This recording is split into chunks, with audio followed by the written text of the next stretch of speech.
Bonjour à tous et bienvenue dans cet épisode numéro 12. C'est un épisode exceptionnel car vous allez me voir travailler. Vous êtes vraiment des petits vénards. Vous savez ce que disent les gens qui me connaissent? Que pour pouvoir travailler Hervé, il faut se lever de bonne heure. Et que l'après-midi, ça suffit. Voilà, bon bref. Dans cet épisode, nous allons nous occuper de la travée du plafond. Il y aura 3 parties. La première partie, ça concernera le traitement de toutes les poutres avec le xylophène. La deuxième partie concernera le renforcement de certaines poutres qui sont affaiblies. Et enfin, vous verrez la création d'une trémie. Alors, est-ce qu'il y aura un escalier dans ma petite longère? Vous le saurez à la fin de cette vidéo. Bon visionnage!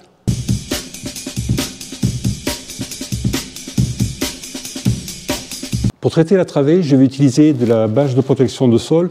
Ce sera pour protéger les murs en fait, et puis les fenêtres. Une agrafeuse pour la fixer. Une belle combinaison de cosmonaute. Des belles lunettes d'aviateur.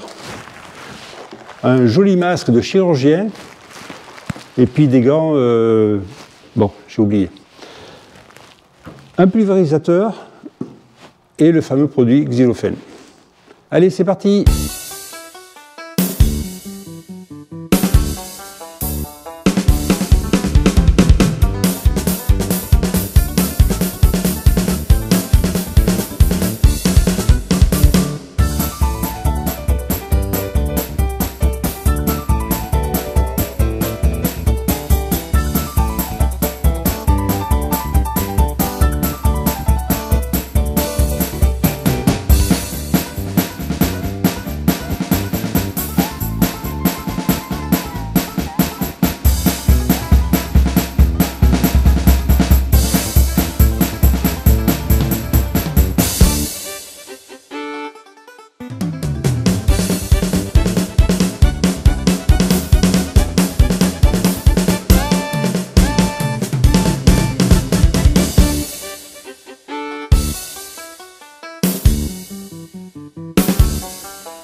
Alors, une petite réaction à chaud après ce que vous venez de voir. Donc, prenez pas ça comme un tuto. Ou alors, vous dites, il y a des choses qu'il ne faut pas faire comme lui. Au niveau des protections, ça n'a pas été ça. Les lunettes, c'est impossible, j'y voyais rien. Le masque, encore, ça mettait encore plus de buée sur les lunettes et puis j'arrivais pas à respirer. Donc, je l'ai maintenu un peu devant la bouche et puis après, j'ai changé de méthode. C'est-à-dire que j'ai projeté plus loin de mon visage possible. Voilà, ceci étant dit, les choses positives, donc ça se passe très bien. C'est allé assez vite. J'ai dû mettre, je pense, plus de 10 litres de produit, parce que j'avais un bidon de 20 litres et là, il pèse moins que la moitié. J'ai dû mettre une douzaine de litres. Dans ce que j'ai utilisé, ce qui va super bien, le pulvérisateur comme ça, là, sac à dos, j'ai acheté ça pas cher du tout, chez Leroy Merlin. Donc ça fonctionne super bien. Et ce qui va bien également, la combinaison que j'ai sur moi, franchement, impeccable. Et ça a l'air suffisamment solide pour ce qu'on a à faire. Et puis il y a des élastiques partout, il n'y a rien qui passe. Voilà, enfin ça y est, le traitement est terminé et ça, je suis bien content, parce que c'est pas très agréable à faire.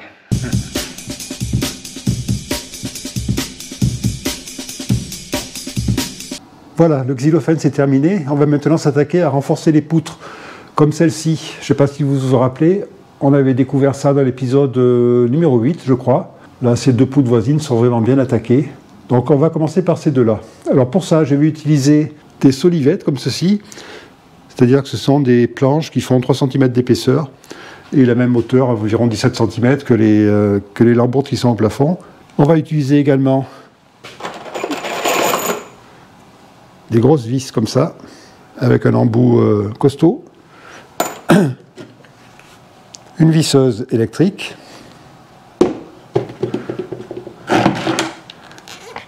et puis des serre-joints. Allez, c'est parti.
Voilà, ces deux, c'est fait. Alors après, on va avoir... Alors c'est moins méchant, mais je vais quand même le faire parce que je les ai. Celle-ci, bon, elle n'a pas grand-chose, hein, mais elle en a un petit peu en haut. Ici, voilà, donc on va mettre une solivette derrière. Celle-ci, un peu attaquée en bas, là, ici. Sur une bonne longueur, bon, allez. Elle va y avoir droit elle aussi, ça en fait deux. Bon après celle d'après c'est de moins en moins méchant, hein. C'est juste en bas là. Je vais réfléchir pour celle-là. Et après j'ai vu qu'il y en avait une ici. Bon celle-ci a moins de portée, mais elle est bien atteinte. Hein. Voilà, je ne sais pas si vous voyez. Celle-ci, voilà. Donc là, ben, ce sera juste un petit bout qui va reposer sur la cloison. Et qui sera vissé dedans, comme d'habitude.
$140.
Alors, un petit bilan de l'opération de consolidation des solives. Donc, les deux premières, je crois que vous avez déjà vu ici. Après cette partie, j'en ai consolidé 3. une de ce côté et les deux suivantes de l'autre côté. Alors j'ai fixé les solivettes du côté le moins attaqué pour que la poutre pose sur toute la longueur. Ensuite, j'ai coupé un petit bout de 1,40 m pour celle-ci.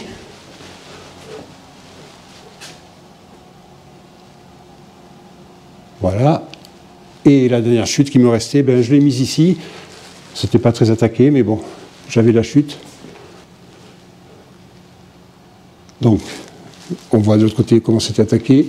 Effectivement, il y a une petite partie qui est attaquée en haut. Qui peut le plus, peut le moins. Alors après, pour la mise en œuvre, bien, merci, merci Parkside et Lidl. J'ai acheté ça là, en venant. Ben, franchement, c'est super, hein, parce que je ne sais pas si vous vous rendez compte, mais j'ai réussi à visser des vis de 8 cm de long et dans du chêne, dans 5 cm de chêne. Donc les vis, j'avais pris ce système et je pense que ça n'est pas regretté, parce que là, c'était limité pour arriver à les visser jusqu'au bout. Et pour revenir sur la perceuse, normalement, il y a un réglage du couple là, sur le dessus. Et finalement, pour arriver à percer jusqu'au bout, j'ai été obligé de la mettre sur la position perceuse. Voilà, avec un peu plus de couple. Mais ça le fait. Ça fait mal au bras, mais ça le fait.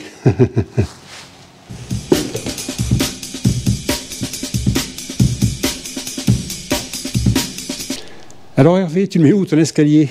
Et qui c'est qui vous a parlé d'escalier? Ah oui, c'est moi. Je vous ai parlé tout d'abord d'une trémie.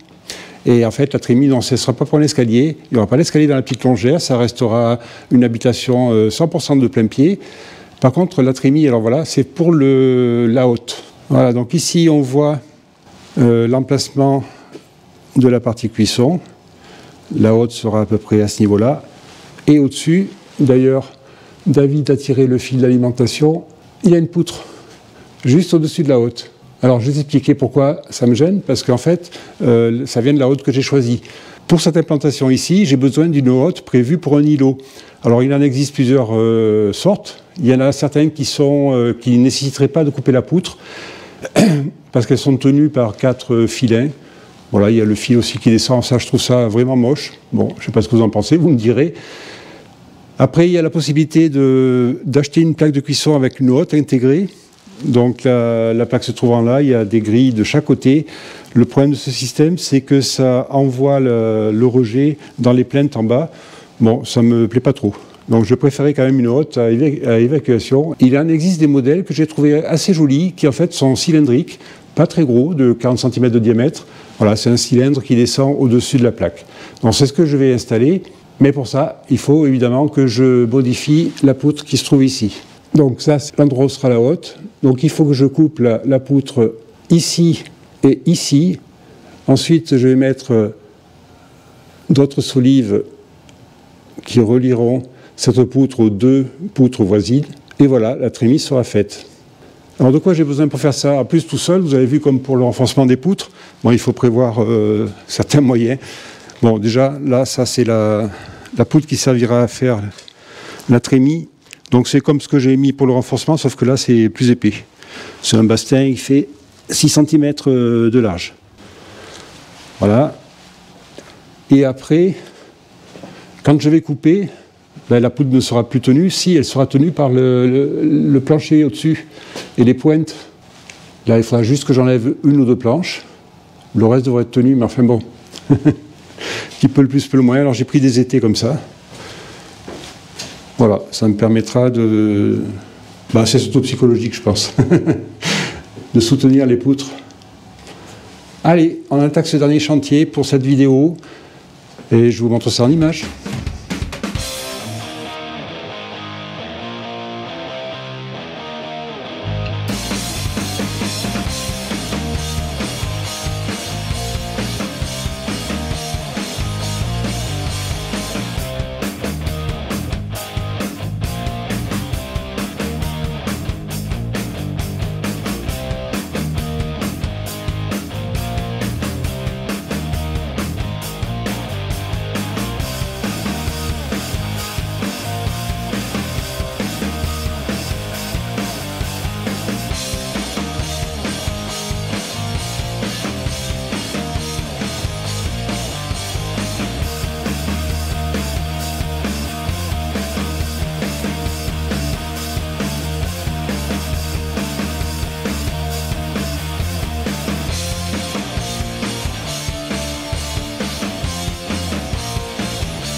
Alors j'en ai coupé une de 93 cm et une de 94.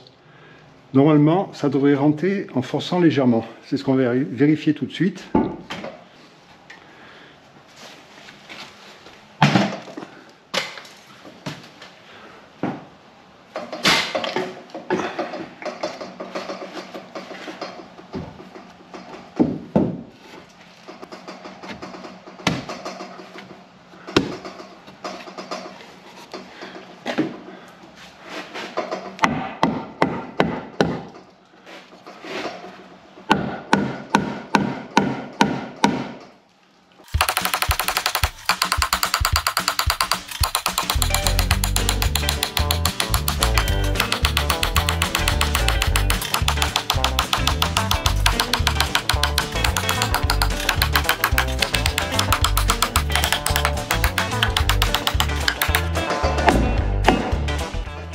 Là on est bien.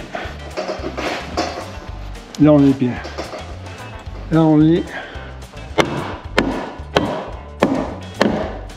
pas trop mal. Bon ben voilà. Alors est-ce que ça fait un angle droit? Qu'est-ce que j'aurai qui est droit?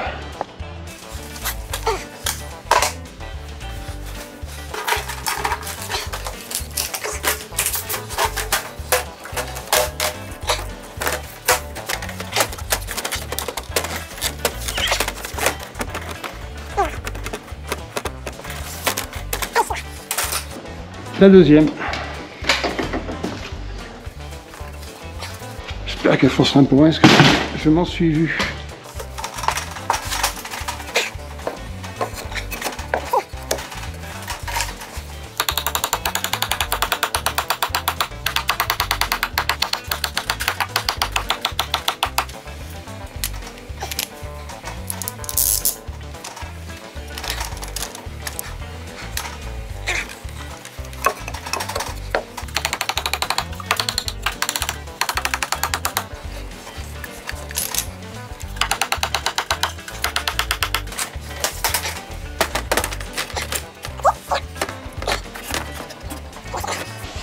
Et c'est bon. Allez, c'est parti. On met les sabots. Tac.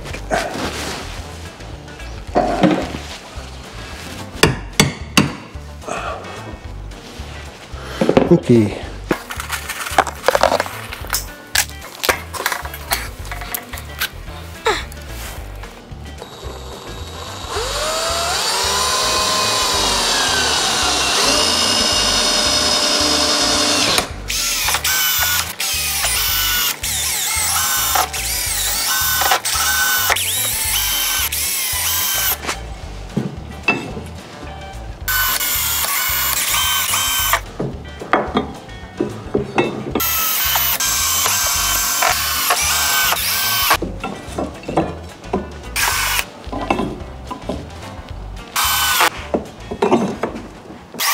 A few moments later. Ça y est, c'est fini. Bon, je suis content. Regardez ce que ça donne. Voilà. La trémie de la haute, qui sera donc juste en dessous, ici. Enfin, la cuisson sera juste en dessous. Alors, un petit retour sur le bricolage comme les autres chantiers. Alors, je ne sais pas si vous l'avez vu, mais j'ai eu beaucoup de mal avec cette scie, en fait. Voilà, c'est une scie qui peut faire 6 sauteuses ou 6 sabres. Alors moi, j'ai mis la lame de 6 sabres et je pense que je me suis servi comme une scie sauteuse, parce que ça se déplie. Enfin bon, bref, j'ai eu du mal, mais voilà, quand on a un prénom breton, on insiste. Et j'ai fini par y arriver. Le chêne, c'est dur à couper, hein. Et puis je ne vous explique pas le poids du morceau qu'on a enlevé. Allez, on arrive à la fin de cette vidéo, donc je vous remercie de l'avoir regardé jusqu'ici. D'ailleurs, si vous êtes encore là, vous allez écrire Parkside ou rien. Et dans les commentaires, vous me direz ce que ça vous fait d'avoir vu Hervé travailler. Alors, la prochaine fois, rebelote, ça sera toujours Hervé qui travaille. Cette fois, on va s'occuper du plancher. Donc, je vais vous emmener dans le grenier, enfin du plancher, ce qu'il en reste. Vous voyez, les endroits, il y a des gros trous, on a commencé à enlever des planches. Voilà, donc j'expliquerai ce que je veux faire avec ça. Ça sera dans la prochaine vidéo. Merci à tous. Bye. Alors Charlotte, cette vidéo? Bah, je suis sur le cul complètement, hein. Tu sais bricoler, toi? Alors je bricole, oui, mais je suis un bricoleur du dimanche, comme d'ailleurs un youtubeur du dimanche. C'est-à-dire que je fais ça en pur amateur, comme je le sens aussi. Tu sais, j'ai beaucoup plus de leçons à recevoir qu'à donner. Ah ben moi, ça me plaît bien. J'adore quand tu vas super vite. Non, en fait, je suis très lent. Ce sont les images qui vont très vite sur la vidéo. Ah d'accord. Et dis donc, il y aura un poème aussi cette fois à la fin? J'ai grave kiffé le poème sur le puits. C'était comment déjà? Ces gens-là qui t'ont façonné, entendent-ils ma complainte? Oh, c'est trop joli. Ah bah non, pas cette fois, hein. Le xylophone, ça m'a pas trop inspiré. Ah zut alors.